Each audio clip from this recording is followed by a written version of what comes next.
Today we're going to be introducing the Zipwake trim control system. We'll go into the installation process for the Zipwake interceptors. And then after the installation, we're going to be doing sea trials with the interceptors installed.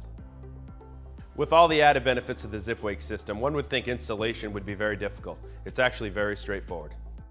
We're going to head out on Buzzards Bay, do some sea trialing here, and show you guys some benefits.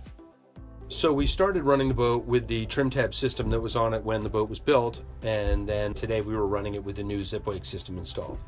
We saw much faster acceleration, a little bit better speed at the same engine RPM and lower fuel consumption, and a much smoother ride.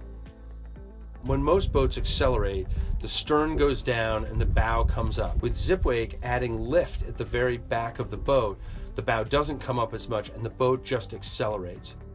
We did some great full circles, and you could see that we get a tighter turning radius with at a higher speed and a smoother, more level ride all at the same time.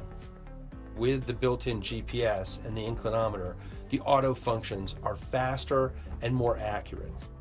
If you want to learn more about the Zipwake system, you can visit our website at imtra.com and see the Zipwake page, or you can give us a call here in the office and any of our product experts can help you.